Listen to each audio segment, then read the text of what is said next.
Hello friends, कैसे हो। मैं मुकेश आपका बहुत बहुत स्वागत करता हूं मेरे चैनल डीएनए ऑफ मैथ्स में। तो फ्रेंड्स, आज का हमारा बहुत ही बेहतरीन टॉपिक है टाइम एंड वर्क। हालांकि हमारा जो टॉपिक चला हुआ है परसेंटेज से रिलेटेड चला हुआ था। हम परसेंटेज कंप्लीट पढ़ चुके हैं, प्रॉफिट एंड लॉस कंप्लीट पढ़ चुके हैं। लेकिन थोड़ा सा माइंड चेंज के लिए हमने एक ये बीच में एक नया टॉपिक शुरुआत भी शुरू कर दिया भी, ताकि आपका इंटरेस्ट भी बना रहे और आपको पता भी चलता रहे कि हाँ, हमारे अर्थमेटिक के जो सेक्शन है वो उसमें अपना अपने पास जो टॉपिक है वो कौन कौन से टॉपिक हैं।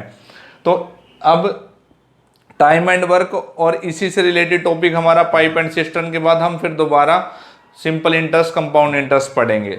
तो फ्रेंड, जैसे आज का हमारा टॉपिक आप देख रहे हो टाइम एंड वर्क की, हम पहली क्लास पढ़ रहे हैं। ये टाइम एंड वर्क चाहे आप बैंकिंग का एग्जाम दे रहे हो, एसएससी का एग्जाम दे रहे हो, क्योंकि आपको पता है आप बैंकिंग एग्जाम में जो स्टूडेंट है वो ये सोचते हैं कि हाँ, हमने ये अर्थमेटिक के जो टॉपिक है नहीं करने। तो उनको मैं एक बार बता देता हूँ भी, आजकल जो डीआई आई हुई है, डीआई आती है लेटेस्ट में, वो टॉपिकों के ऊपर आ रही है फ्रेंड। अगर आप कोई भी टॉपिक अगर आप अच्छे से पढ़ लोगे, अगर मान लो टाइम एंड वर्क के ऊपर डीआई आ गई है, तो इसका पूरा टॉपिक आपको समझना बहुत जरूरी है, तभी आप डीआई हैंडल कर पाओगे। तो जिन स्टूडेंट के माइंड में मतलब ये बात है कि हाँ नहीं, टाइम ये जो अर्थमेटिक है ये हमारे बैंकिंग के लिए नहीं है, अब बैंकिंग के लिए बहुत ज़्यादा इंपॉर्टेंट हो गया है। ठीक है, तो एक बार ध्यान से देखो, ये क्वेश्चन तो मैंने लिखा हुआ है, इसको तो अभी मैं करता हूँ। इससे पहले कुछ दो तीन बातें हैं बहुत जरूरी, क्योंकि कोई फॉर्मूला वगैरह कुछ नहीं होता। अगर आप इसका कंसेप्ट समझ लोगे कि कंसेप्ट क्या है, और एक ही कंसेप्ट के ऊपर पूरा टॉपिक खत्म करवाऊंगा मैं। देखो एक बार, अब टाइम एंड वर्क ये क्वेश्चन हमारे पास है, इसको अभी देखते हैं। इससे पहले आप कॉपी पे नोट डाल के एक बात लिख लेना, डेज इनटू में efficiency is equal to total work. Days into में एफिशिएंसी इज इक्वल टू क्या होता है फ्रेंड्स, टोटल वर्क। अगर हमें किसी की भी एफिशिएंसी निकालनी हो, अगर हमें क्या निकालना हो, एफिशिएंसी, तो सिंपल टोटल वर्क और अपॉन में क्या हो जाएंगे, डेज। टोटल वर्क अपॉन में क्या हो जाएंगे, डेज। अभी मैं एफिशिएंसी, एफिशिएंसी को हिंदी में क्या बोलते हैं, कार्य क्षमता। ठीक है, टोटल वर्क कुल काम होता है। और ऐसे अगर हमें किसी बंदे के डेज निकालने हो, तो आप क्या लिखोगे, टोटल वर्क और बटे में एफिशिएंसी। टोटल वर्क बटे में एफिशिएंसी। अब जो स्टूडेंट ये सोच रहे कि एफिशिएंसी, तो एफिशिएंसी के लिए लिख लो भैया, एफिशिएंसी क्या होती है, एफिशिएंसी का मतलब क्या होता है, कार्य क्षमता। और ये कार्य क्षमता क्या होता है, किसी भी पर्सन के द्वारा, किसी भी पर्सन के द्वारा एक दिन में, किसी भी पर्सन के द्वारा एक दिन में किया गया काम, एक दिन में किया गया काम। एफिशिएंसी क्या होता है फ्रेंड, किसी भी पर्सन के द्वारा एक दिन में किया गया काम ही क्या होता है, उसकी एफिशिएंसी होती है। क्लियर है। अगर हम एफिशिएंसी को, किसी पर्सन की एफिशिएंसी को उसके डेज के साथ मल्टीप्लाई कर देंगे तो क्या हो जाएगा, टोटल वर्क हो जाएगा। सही है कि नहीं है। और अगर हमें एफिशिएंसी निकालनी होगी तो टोटल वर्क और बटे में क्या करते जाएंगे, डेज। और इसी पैटर्न देखो, ये जो दो तीन बातें बताई हैं, चाहे एफिशिएंसी पूछे, डेज पूछे, मैक्सिमम तो हमें क्वेश्चन में निकालना होगा कितने दिन में कर लेंगे, मैक्सिमम तो हमें ये चीज निकालनी होगी। ठीक है, तो हम हमेशा जब भी डेज के बारे में बात होगी तो हमारा टारगेट क्या रहेगा टाइम एंड वर्क पूरे में, कि हमें टोटल वर्क निकालना है और क्या निकालनी है, एफिशिएंसी। और एफिशिएंसी क्या होती है, किसी भी पर्सन के द्वारा किया गया एक दिन का काम ही क्या होता है फ्रेंड, एफिशिएंसी होती है। होप आप ये बात समझ रहे होंगे। अब देखो एक बार इसको नोट कर लो, फिर हम अपने आज देखो, पहले मैंने आपको पहले बताया कि अपना जो चैनल है यहाँ मैं बिना टाइम खराब करे पहले दिन से ही हम प्रैक्टिकल क्वेश्चन करते हैं। यानी कि दो चार क्वेश्चन आपको ऐसे ऐसे करवा दिए और अपना लेक्चर खत्म कर दिया। क्लियर है। अच्छे अच्छे आज से ही हम अच्छे लेवल के क्वेश्चन करेंगे फ्रेंड। एक बार इसको नोट कर लो आप।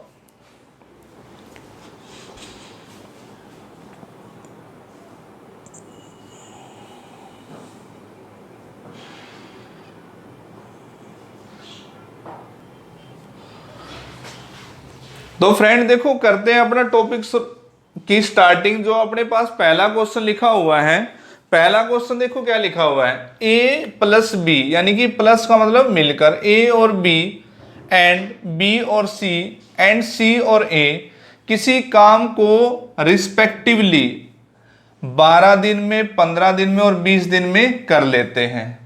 तो आपसे इस जब भी ऐसा क्वेश्चन आएगा तो 4 क्वेश्चन पूछेगा कि तीनों मिलकर कौन, ए बी सी मिलकर कितने दिन में कर देंगे, तीनों अलग अलग कौन, ए अकेला कितने दिन में कर लेगा, बी अकेला कितने दिन में कर लेगा, सी अकेला कितने दिन में कर लेगा। तो आपको क्या बताना है, दिन बताने हैं। तो दिन निकालने के लिए आपको सीधी सी बात में माइंड में एक बात याद रहनी चाहिए कि हमें टोटल वर्क चाहिए और क्या चाहिए, एफिशिएंसी चाहिए। सही है।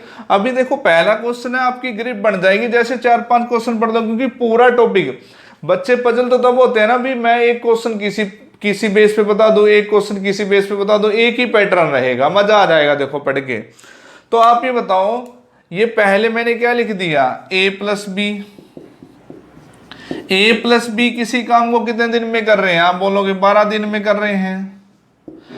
अब आप ये बताओ, अगर ए प्लस बी यानी कि दोनों 12 दिन में कर रहे हैं उस काम को, अब बच्चों के माइंड में सबसे बड़ी कंफ्यूजन एक बात और रहती है कि हम टाइम एंड वर्क को, देखो टाइम एंड वर्क स्टूडेंट हम 3 तरीकों से निकाल सकते हैं।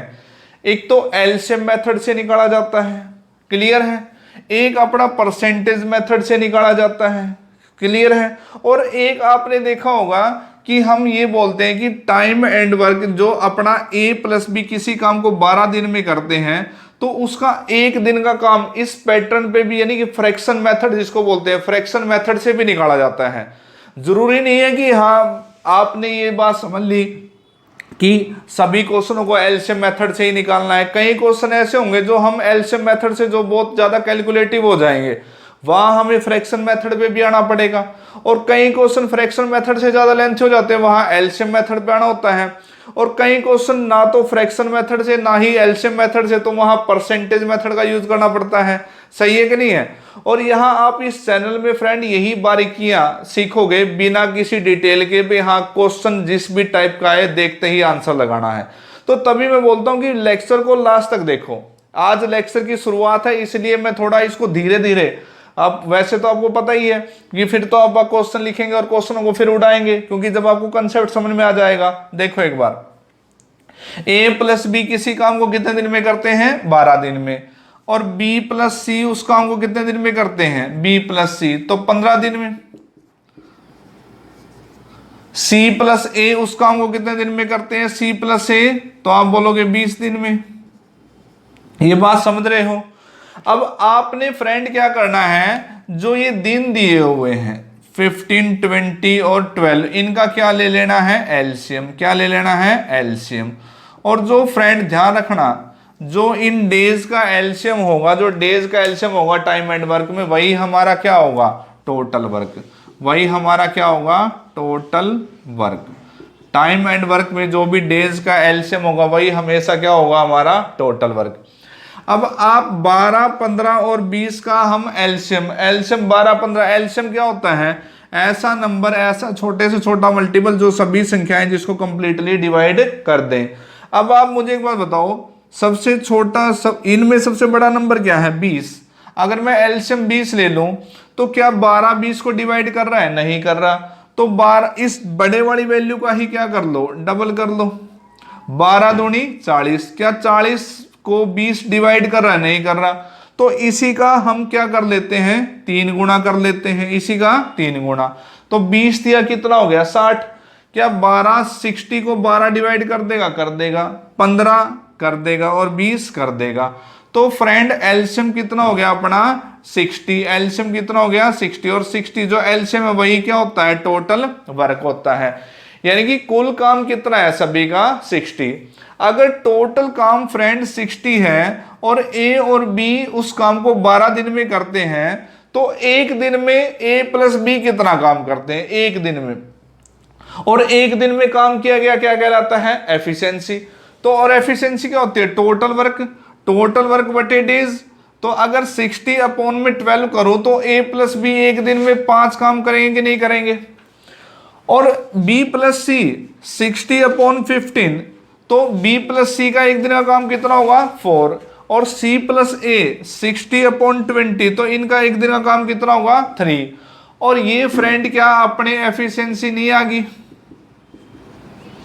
एफिशिएंसी क्या होती है, एक दिन में किया गया काम होता है।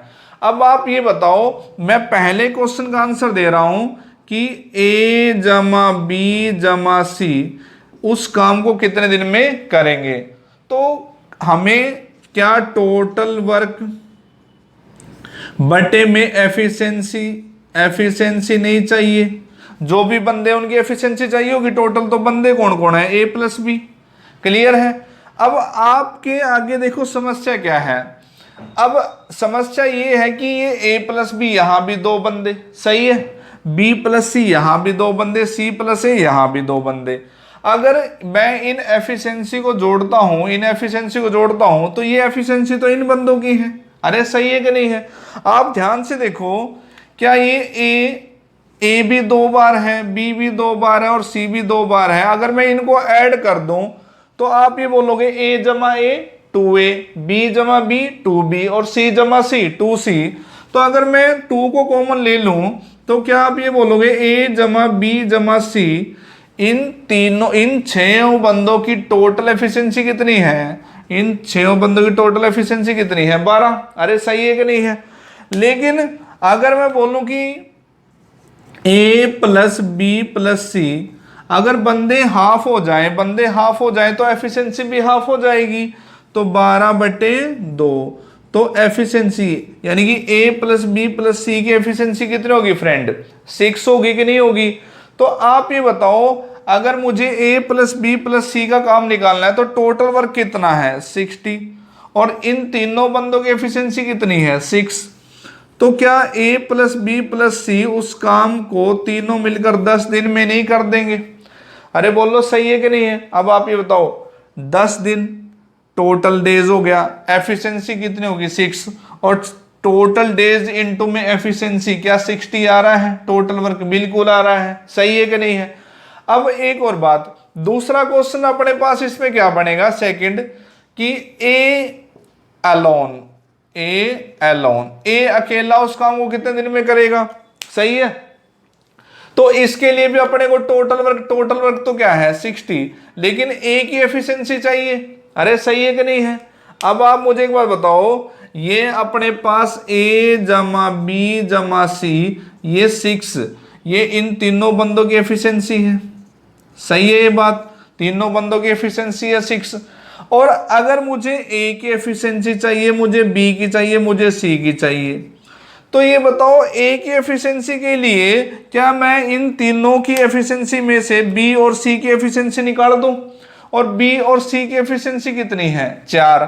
अगर तीनों बंदों की एफिशिएंसी में से मैं a b और c की एफिशिएंसी निकाल दूं, तो क्या a की एफिशिएंसी 2 नहीं बचेगी।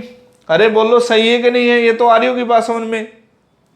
अगर मुझे b की एफिशिएंसी चाहिए तो क्या मैं c और a की एफिशिएंसी नहीं घटाऊंगा 6 में से, तीनों में से, और c और a की एफिशिएंसी कितनी है 3, तो 6 - 3 बोलो सही है। अब इन तीनों का जोड़ भी अपने पास कितना होना चाहिए 6, तो 100% c की एफिशिएंसी 1 बची। अरे c की एफिशिएंसी कितनी होगी 1, क्योंकि इन तीनों का टोटल ही तो अपने पास क्या है 6 है। ठीक है। तो आपका आंसर, अब आप ये बताओ a की एफिशिएंसी कितनी है 2, तो अपॉन में 2, तो a अकेला उस काम को कितने दिन में कर लेगा 60 डेज में। अगर जो अपना तीसरा क्वेश्चन है बी अकेला उस काम को कितने दिन में कर लेगा, तो टोटल वर्क तो 60, और b की एफिशिएंसी कितनी है फ्रेंड 3, अपॉन में 3, तो ये 20 डेज। और तीसरा अपने पास यानी कि जो चौथा क्वेश्चन है सी अकेला उस काम को कितने दिन में कर लेगा, टोटल वर्क अपने पास 60 और सी की एफिशिएंसी कितनी है 1, तो सी अकेला उस काम को कितने दिन में कर लेगा 60 डेज में। तो फ्रेंड आप ये मत सोचना कि एक क्वेश्चन बताया मैंने, एक क्वेश्चन में, अगर आप ध्यान से देखो एक क्वेश्चन में ही 4 क्वेश्चन बता दिए हैं। ठीक है, एक बार इसको नोट करो।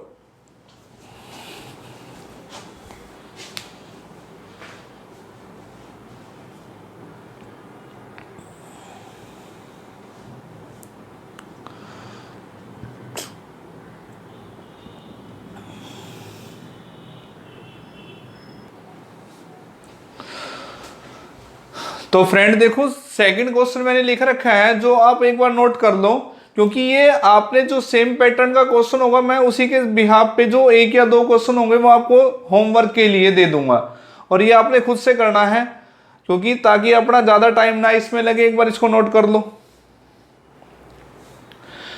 पहले क्वेश्चन में आपने बताना है कि तीनों मिलकर कितने दिन में कर लेंगे। ए अकेला कितने दिन में करेगा, बी अकेला कितने दिन में करेगा, सी अकेला, यानी कि इसके भी 4 क्वेश्चन बनेंगे अपने, जैसा मैंने पहले क्वेश्चन बताया था एज इट इज।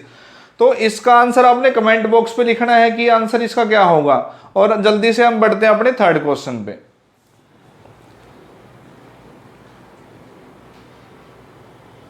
ये 10 डेज है, 12 डेज है, 20 डेज है। ये मेन तो ये डाटा लिख लेना आप भी, ये 10 डेज, 12 डेज और 20 डेज।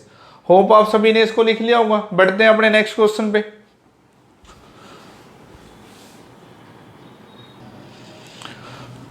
तो फ्रेंड जो अपना पहला टाइप था उसका ये सेकंड क्वेश्चन है, जिसका आंसर भी आपने किस पे करना है। देखो वीडियो को पॉज करके इसको देखा करो, कॉपी पेन लेके इसको सोल्व किया करो, ठीक है। और आंसर साथ के साथ कमेंट बॉक्स पे लिखा करो, क्योंकि पढ़ने वाले स्टूडेंट्स के लिए है। देखो ये अपना डीएनए ऑफ मैथ्स, कोई ये नहीं कि हाँ भाई टाइम पास, ना तो मेरे याद है टाइम पास करने की, और ना मैं चाहता हूँ कि स्टूडेंट का ज़्यादा टाइम खराब हो। इसमें मैं एक बार स्टेटमेंट में जो डाटा है 20 दिन, 20 डेज, 30 डेज और 40 डेज, बाकी सेम टू सेम पहले वाला पैटर्न है। तीनों अकेले, तीनों मिलकर कितने दिन में करेंगे। ए अकेला कितने दिन में करेगा, बी अकेला और सी अकेला। कोई भी डाउट होता है तो कमेंट बॉक्स पे जरूर लिखना। साथ के साथ मैं ये वाला क्वेश्चन और ये बोल देना कि हाँ थर्ड क्वेश्चन में इस चीज में डाउट था हमें। तो बढ़ते हैं फ्रेंड अपने फोर्थ क्वेश्चन पे, एक बार नोट कर लो इसको।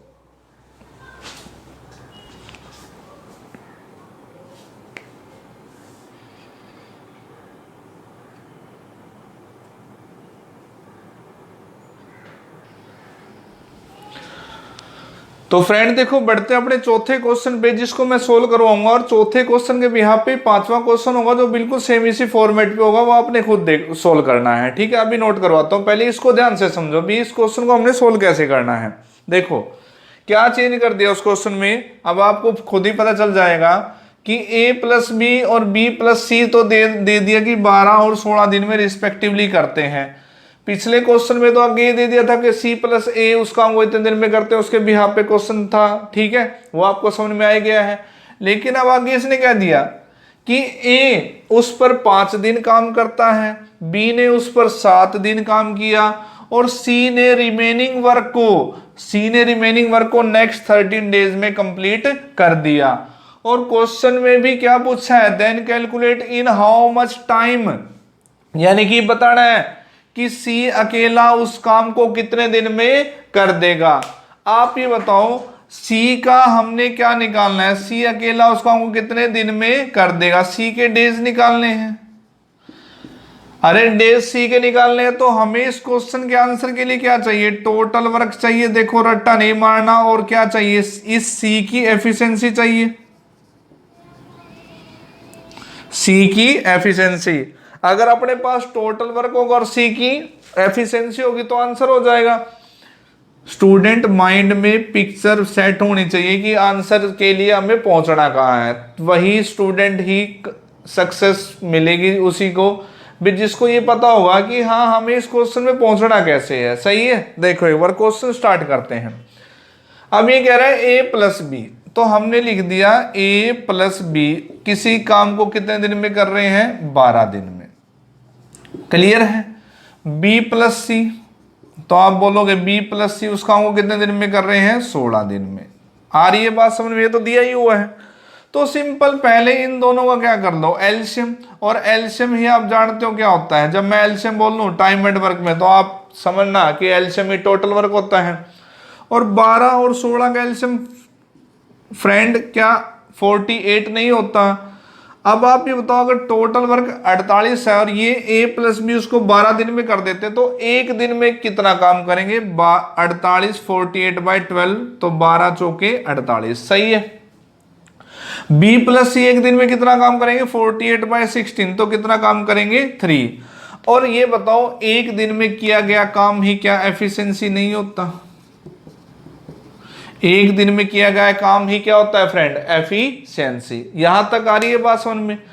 अब आप एक बात बताओ, जैसे अब इसने बात बोल दी कि ए ने इस पर कितना दिन काम किया, ये तो उसकी कंडीशन है। बी ने कितने दिन काम किया, 7 डेज। और सी ने रिमेनिंग वर्क को, सी ने रिमेनिंग वर्क को कितने दिन में कर दिया, 13 डेज में। ये तो क्वेश्चन में दिया हुआ, यानी कि कंडीशन हमें क्वेश्चन में दी हुई है। अब अपने पास सबसे बड़ी प्रॉब्लम क्या है फ्रेंड, अब आप ये बताओ, इसने तो बोला है भी ए से कितने दिन काम करवाना है, 5 दिन। सही है कि नहीं है? ए से कितने दिन काम करवाना है, पूरे 5 दिन। बी से पूरे 7 दिन। और सी रिमेनिंग वर्क को कितना दिन काम करना चाहिए, 13 डेज। अब आप देखो बढ़ेंगे कैसे। लेकिन क्या आप देख रहे हो कि क्या हमारे पास ए अकेला है, नहीं है। ए अकेला है, नहीं है। ए के साथ कौन है, बी। ए के साथ तो हमको किसको लेके आना पड़ेगा, बी को भी। ठीक है, तो मैं 1 मिनट के लिए लिखता हूं यहां ए प्लस बी, ए प्लस बी। और ए प्लस बी अगर मैं बोल दूं कि ए प्लस बी, क्योंकि मैं ए से मुझे कितना काम करवाना है, ये ध्यान रखना, ए से कितना काम करवाना है, ए से 5 दिन काम करवाना है। अगर मैं, क्योंकि अब इन दोनों को इकट्ठा क्यों उठाया, क्योंकि ए अकेला नहीं है, ए के साथ बी भी आएगा। और आप ये बताओ, मैंने क्या लिख दिया, ए प्लस बी 5 दिन में काम करते हैं, तो इसका मतलब ए ने भी 5 दिन काम किया और बी ने भी 5 दिन काम किया है। सही है कि नहीं है? अरे बोलो, आ रही है बात समझ में? अब आप ये बताओ, जब ए तो 5 दिन काम कर चुका है, क्योंकि इससे तो करवा चुका है, लेकिन साथ के साथ बी भी कितने दिन काम कर चुका है इसके साथ, 5 दिन। तो बी से टोटल कितना करवाना है, 7 दिन। लेकिन क्या बी अकेला है, बी के साथ तो सी भी आएगा। तो आप ये बताओ, क्या इसको इंटू में 2 डेज लिख दो, क्योंकि 5 दिन तो यहां काम कर चुका है ये ए के साथ, तो इससे तो टोटल 7 ही करवाना है। तो बी के तो 2 ही दिन बचे कि नहीं बचे। अब इसका मतलब बी ने भी 2 दिन काम कर लिया और सी ने भी 2 दिन काम कर लिया। अरे बोलो, सही है कि नहीं है? अब ये बताओ फ्रेंड, जो ये अगर सी 2 दिन में, सी यहां 2 दिन लगा चुका है, तो सी रिमेनिंग वर्क को क्या 11 दिन में नहीं कर लेगा? सी रिमेनिंग वर्क को क्या 11 दिन में नहीं कर लेगा? यहां तक आ रही है बात समझ में? सही है कि नहीं है? अब एक बात बताओ, अब ए प्लस बी की एफिशिएंसी कितनी है? ए प्लस बी की एफिशिएंसी कितनी है? 4। ये ए प्लस बी की एफिशिएंसी कितनी है? 4। तो ये 4 गुणा 5 days efficiency into days work होता है। तो 4 पंजे 20, 4 पंजे 20, 20 काम तो ये कर दिया इन्होंने। और B plus C efficiency into days, B plus C की एफिशिएंसी कितनी है? 3। और 3 इंटू 2 तो 6 काम ये कर दिया इन्होंने। फ्रेंड्स, बात आ रही है समझ में? अब आप मुझे एक बात बताओ, देखो बहुत अच्छे लेवल का क्वेश्चन है और मैंने आपको बोला कि मैं पहले दिन से ही अच्छे लेवल के क्वेश्चन करवाता हूं, कभी टाइम पास नहीं होगा। अब ये बताओ, क्या अगर मैं इसको जोड़ दूं 20 वर्क और जमा 6 वर्क, तो क्या 26 वर्क नहीं हो गया? टोटल वर्क कितना हो गया? 26। और यहां इन दोनों ने कितना काम कर लिया? 26। और टोटल वर्क कितना है अपना? 48। तो क्या अगर 48 में से मैं 26 निकाल दूं, 48 में से 26 निकाल दूं, तो बचा कितना? बचा कितना? 22 वर्क। बचा कितना? 22 वर्क। ये रिमेनिंग वर्क बचा कि नहीं बचा? अरे बोलो। और इस रिमेनिंग वर्क को सी ने रिमेनिंग कितने डेज में कर दिया? 11 डेज में कर दिया। सी ने कितने डेज में कर दिया? 11। तो मैं लिखता हूं सी की एफिशिएंसी। क्या लिखता हूं? सी की एफिशिएंसी। तो ये बताओ फ्रेंड, एफिशिएंसी क्या होती है?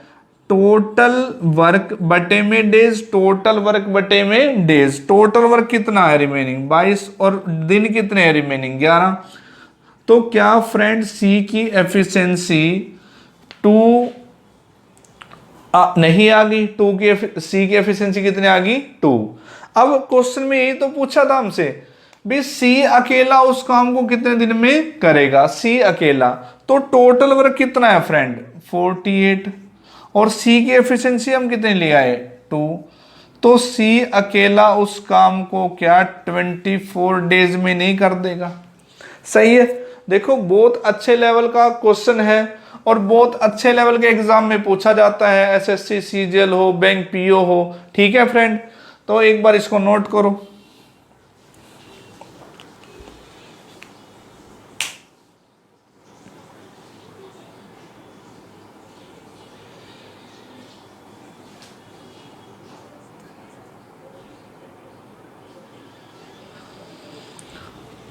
तो फ्रेंड देखो पांचवा क्वेश्चन बिल्कुल फोर्थ क्वेश्चन की तरह ही है। एक बार मैं क्वेश्चन को थोड़ा स्टार्ट करवा देता हूं भी, क्योंकि आप इसको फ्रैक्शन को देख के डर गए होंगे भी a प्लस बी 12 दिन में कर रहे हैं और b प्लस सी 6:2/3 डेज में कर रहे हैं। आप बोलोगे कि आसान सा क्वेश्चन तो खुद करवा दिया और मुश्किल क्वेश्चन हमें दे दिया। ठीक है, एक बार देखो मैं एक बार इसको सोल्व करवा देता हूँ, बाकी फिर आगे छोड़ दूंगा आपके खुद के लिए। ठीक है, देखो एक बार आप यही करोगे कि ए प्लस बी उस काम को कितने दिन में कर रहे हैं? 12 दिन में। बी प्लस सी उस काम को कितने दिन में कर रहे हैं? 6 × 18 और 2 20, 20/3 डेज में। क्लियर है। अब हमें सबसे पहले क्या लेना है फ्रेंड? इनका एलसीएम लेना है। अरे बोलो सही है कि नहीं है? अब आप ये बताओ, ये 12 है अपॉन में 1 और ये 20/3। जब भी फ्रैक्शन मतलब न्यूमरेटर बाय डिनोमिनेटर, और इसका फ्रैक्शन का हमने क्या लेना हो? एलसीएम।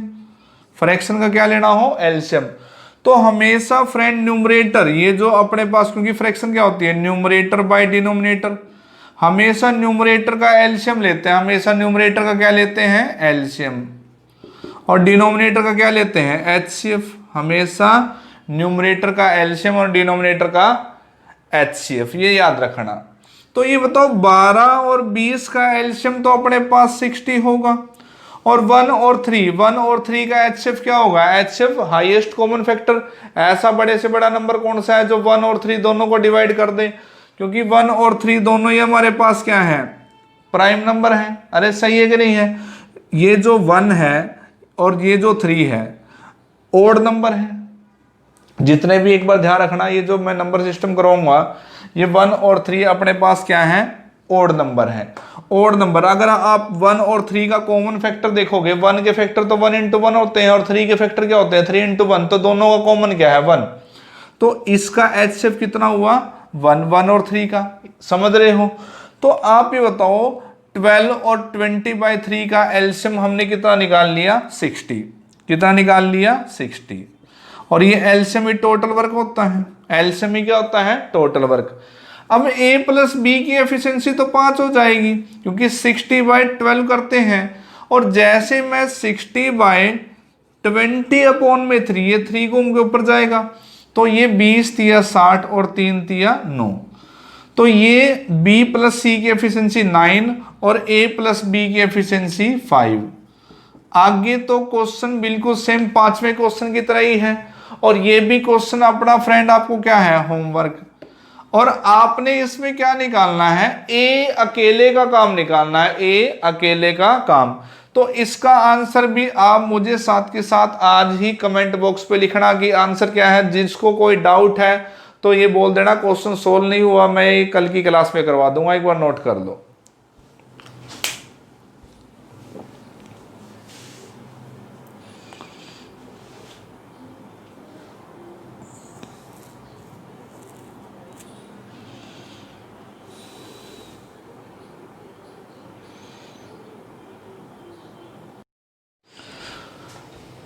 तो फ्रेंड देखो बढ़ते अपने छठे क्वेश्चन पे, जो कि एक हमारा बिल्कुल नया क्वेश्चन है, नया टाइप है। देखो एक बार इसको ध्यान से समझो।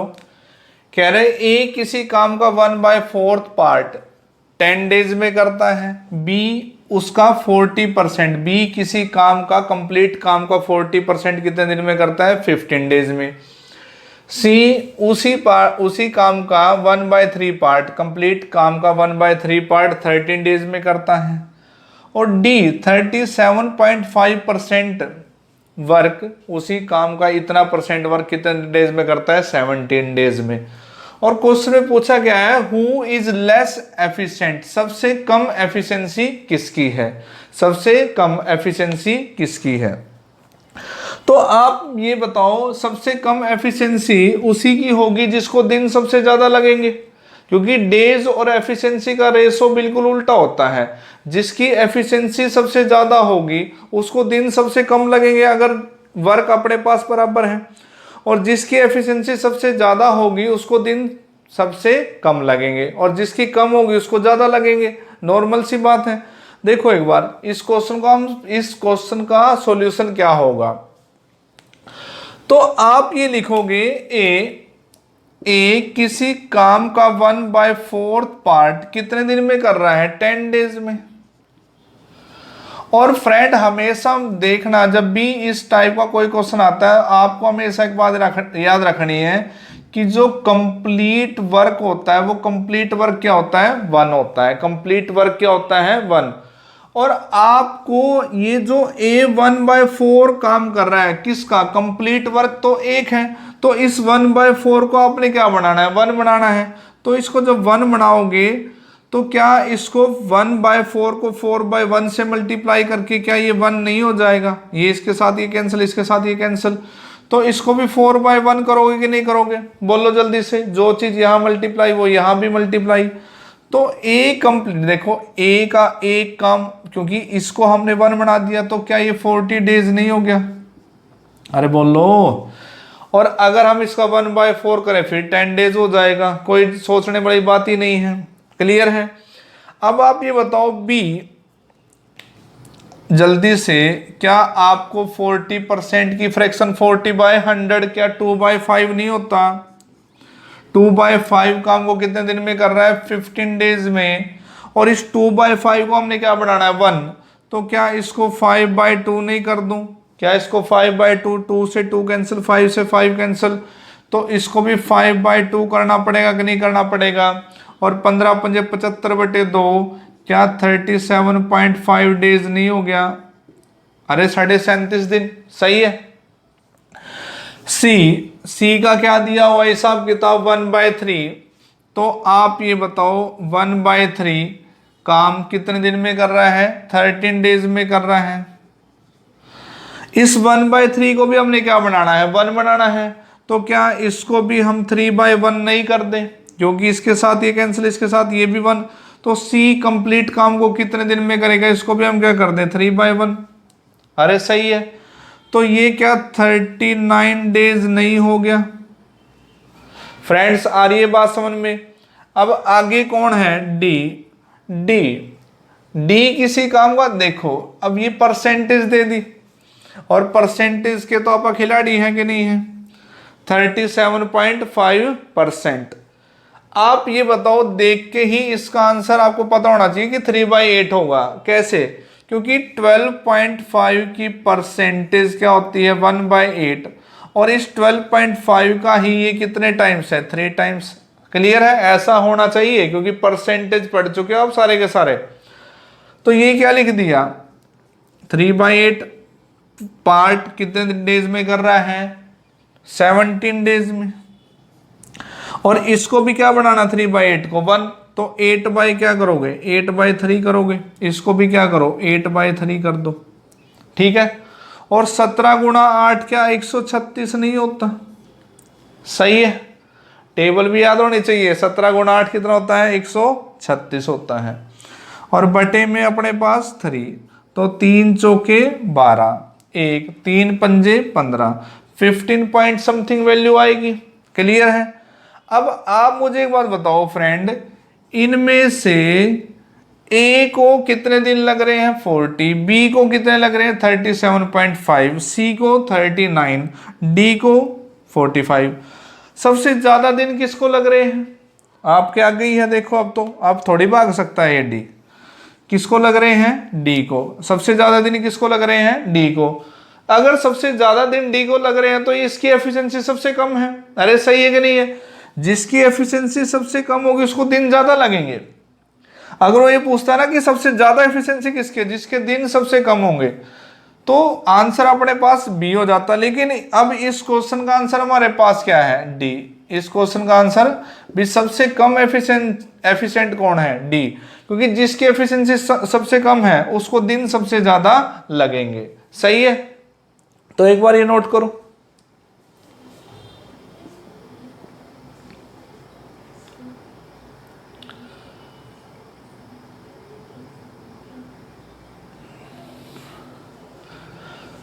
तो फ्रेंड, होप आज की क्लास में आपको बहुत अच्छा लगा होगा, बहुत मज़ा आया होगा। अगर आज की क्लास आपको अच्छी लगती है, हम अब टाइम एंड वर्क को पहले कंप्लीट करेंगे। टाइम एंड वर्क के बाद इसी से रिलेटेड टॉपिक है हमारा पाइप एंड सिस्टम, उसको कंप्लीट करेंगे। फिर दोबारा अपना सिंपल इंटरेस्ट और कंपाउंड इंटरेस्ट वाला टॉपिक कंप्लीट करेंगे। तो फ्रेंड, ज़्यादा से ज़्यादा आपसे रिक्वेस्ट है, अगर लेक्चर अच्छा लगता है इसको ज़्यादा से ज़्यादा शेयर किया करो, ठीक है, व्हाट्सएप पे, फेसबुक पर। तो फ्रेंड चलो मिलते हैं अपने कल वाले इसी के ही पार्ट 2 में टाइम एंड वर्क के। Wish you all the best, be happy, खुश रहा करो, ऐसे ही तैयारी करते रहो, कभी ना कभी तो अपना अच्छा टाइम भी आएगा। सही है, बस मन में क्या होनी चाहिए, पॉजिटिवनेस होनी चाहिए। क्लियर है? Okay, all the best.